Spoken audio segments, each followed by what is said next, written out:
Olá, para você que está desperto, para você que está despertando. Hoje eu quero falar um pouquinho sobre desilusão. Como sempre tenho dito, constantemente aqui, nós estamos tão afundados nesse mar de lama de palavras, dessa confusão gigantesca do verdadeiro significado das palavras, nesse mar de dissimulação, disfarçada de informação, desinformação disfarçada de informação, de conhecimento, desconhecimento disfarçado de conhecimento, e que nem as coisas mais óbvias a gente não consegue enxergar diante da gente, né? E quantas pessoas se entristecem e sofrem por causa da desilusão, sendo que na raiz da palavra já está apontada a direção do próprio medicamento, do próprio remédio, da própria cura. Uma vez que é preciso estar iludido para então se desiludir, para então haver uma desilusão. A desilusão é a melhor coisa que pode acontecer na vida de uma pessoa. Mas o que acontece é justamente o contrário. Nós ficamos apegados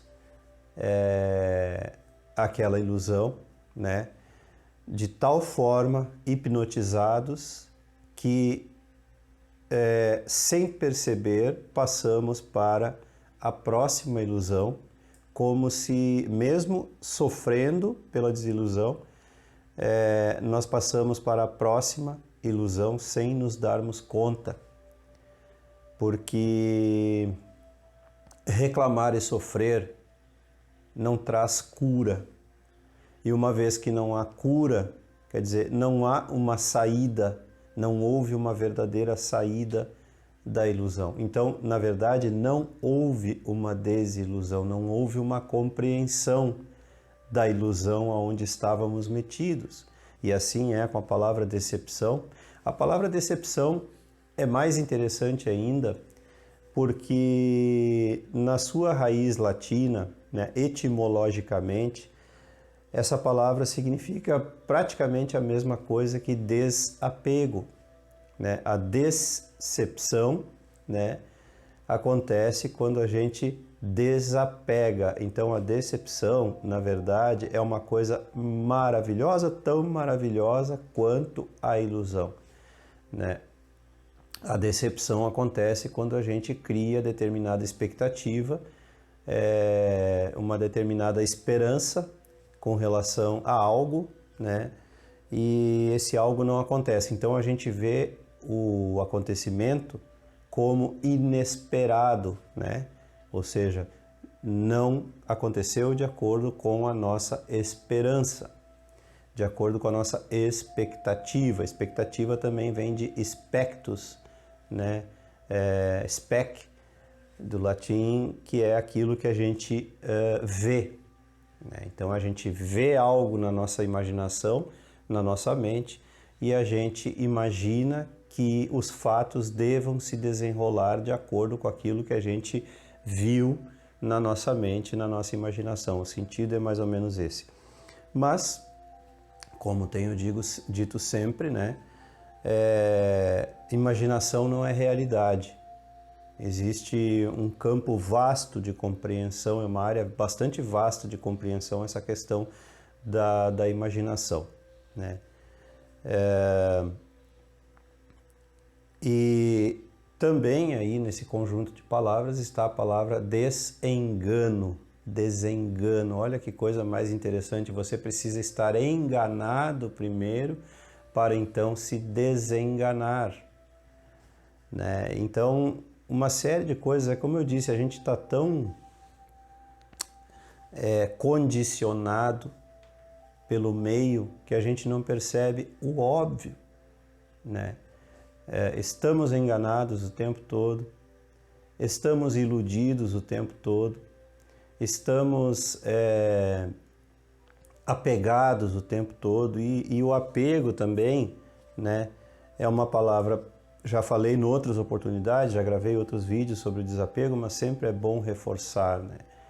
Onde há um desapego é porque antes havia um apego, e o apego é a grande causa do sofrimento, né? É apenas mais uma palavra para designar a causa fundamental do sofrimento. Sofrimento humano em geral, né? E muitas pessoas pensam que o apego, o desapego tem que vir, né, das coisas materiais. Eu ouço bastante isso, né? As pessoas dizendo, não, mas eu sou desapegado, eu não me importo, eu não me apego às coisas. E na verdade é uma coisa muito mais profunda, a gente se apega a nós mesmos em primeiro lugar, com todas as suas variantes, com todas as suas consequências, porque todo o apego tem que partir do apego da falsa identidade, né? É um apego à ilusão. Então a gente se apega aos nossos aprendizados, às nossas tradições, primeiro familiares, né?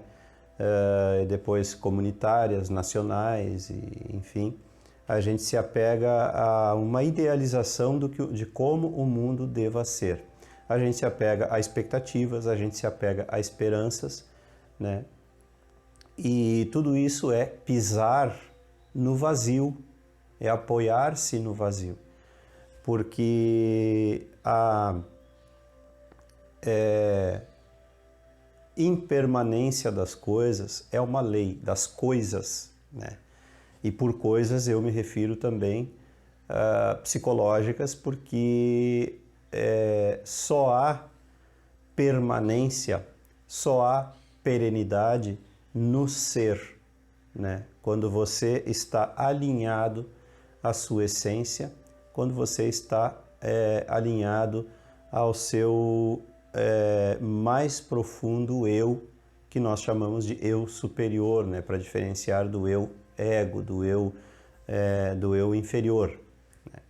Então o eu superior é aquele que anda alinhado com a realidade espiritual, né? É quando você realmente está desperto, né? Estar desperto é um estado de ser. Então eu estou falando aqui não é do despertar, porque o despertar acontece, às vezes até a gente tem vários despertares ao longo da vida que não são suficientes, né? É como um motor de arranque tentando funcionar, fazer o motor funcionar, né?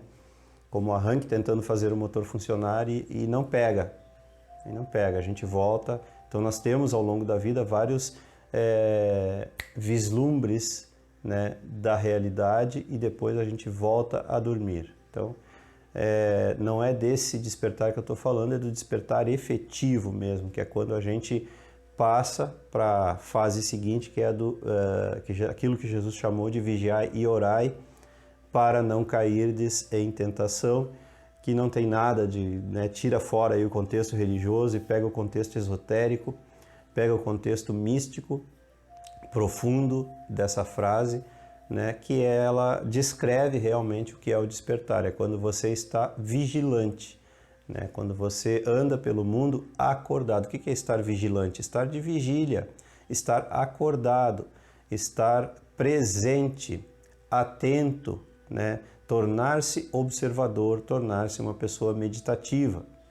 Então, quando você se torna uma pessoa vigilante, né, você não cria mais expectativas, né, aí você aprendeu a viver, você não convive com esperanças porque você não espera nada da vida, você aproveita ao máximo, no sentido de estar presente no momento presente, aquilo que a vida oferece. Você não cria nenhuma expectativa e nenhuma esperança com relação a como as coisas deveriam ser. Você acata as coisas como elas são, saboreia a vida, então você realmente passa a viver. Então,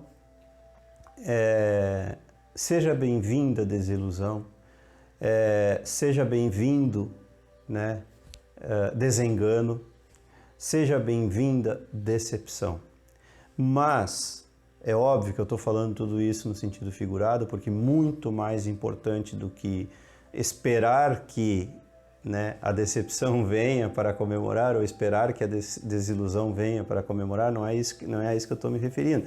Eu estou me referindo a que se você realmente aprendeu a ser presente, você não vive mais na ilusão.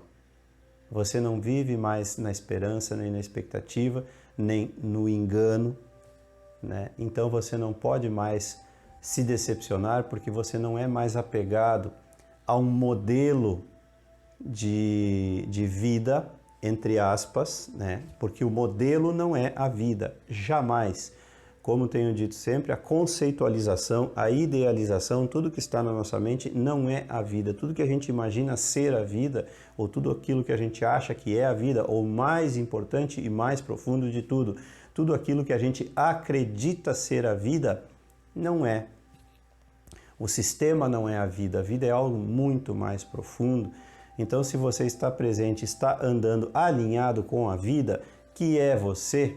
Antes, quando eu falava estar alinhado com a essência, nada mais é do que estar alinhado com a vida. Ninguém praticamente nesse mundo, é óbvio que eu não vou ser taxativo, existem as exceções, raríssimas pessoas andam alinhados com a vida. Raríssimas pessoas vivem. A grande maioria está adormecida, vivendo num estado instintivo, de satisfação dos desejos, satisfação dos quereres, satisfação dos gostos, né? E por isso aí entra também a palavra desgosto. Quer dizer, o desgosto, na verdade, também é algo que deveria ser comemorado, porque você alguma vez já aprofundou em si mesmo, através do autoconhecimento, para saber por que você gosta de determinadas coisas e não gosta de outras coisas? O que está na raiz disso tudo? Tem alguma coisa a ver com a sua essência, a repulsa, a rejeição? Tem alguma coisa a ver com a sua essência? Eu não estou afirmando, eu estou perguntando para que você se pergunte, para que você procure saber, né? Então o desgosto também é muito bem-vindo na maioria das vezes, porque até tem uma coisa interessante que me aconteceu aí, para quem me acompanha sabe, eu recentemente aí, coisa de um mês atrás, eu tive uma pedra nos rins e tal, e fiquei doente por causa disso, né? Adoeci. Mas aconteceu uma coisa bem interessante. Dois alimentos que eu realmente não gostava, né? Desde criança, o mel me dava dor de cabeça. Não sei por que cargas d'água, nunca fui atrás, simplesmente evitava de comer. E depois da pedra nos rins, eu tive uma vontade enorme de comer mel e outro dia me peguei com os dedos sujos de mel, lambendo os dedos. E eu pensei, puxa vida, que coisa incrível.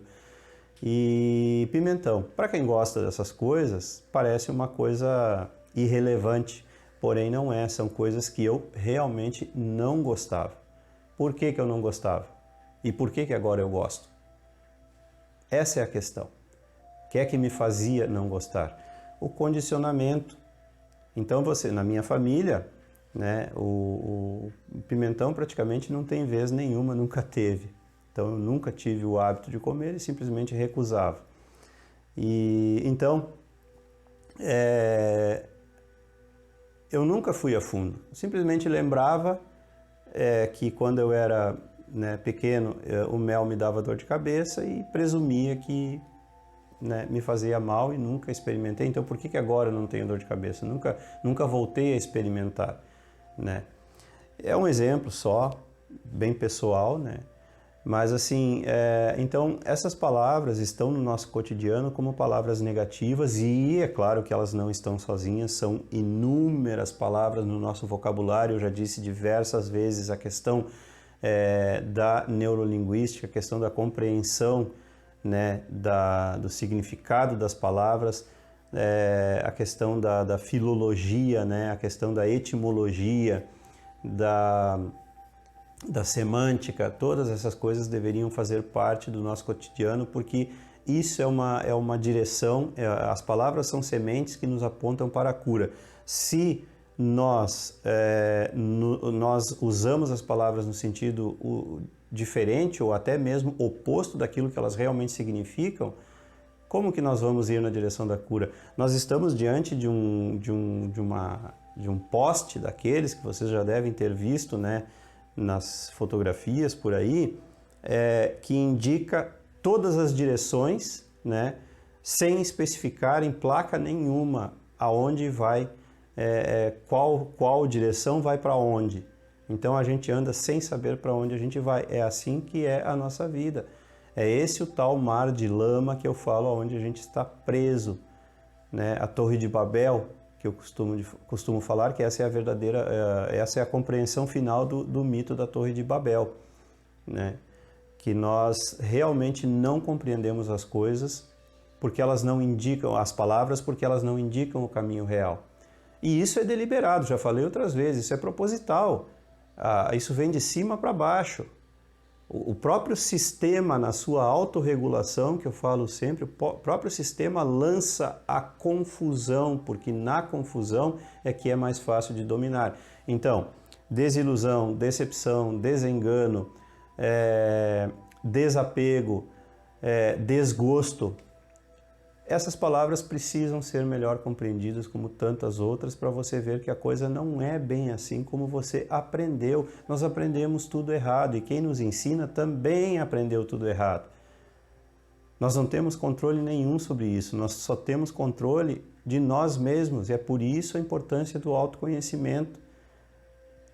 O autoconhecimento traz paz, a tão sonhada paz que não depende mais das condições exteriores, o que está acontecendo aí fora, então qualquer coisa nos tira do nosso centro, qualquer coisa nos tira da nossa paz. Não, quando a gente encontra o centro, quando a gente está alinhado com a essência, a paz se torna uma coisa verdadeira, constante, perene, permanente. E era isso. Se você gostou, curta e se inscreva no canal. Não esqueça de ativar aí o sininho para receber as notificações e as novidades diárias. Dá uma olhadinha nos cursos na descrição logo abaixo, pode ser que tenha algum que te interessa. Compartilhe e divulgue os vídeos com seus amigos e aqueles que você gosta e contribua com o canal, a sua contribuição é muito importante, muito bem-vinda, o número da conta também é sempre deixado logo ali abaixo. Um grande abraço e até sempre!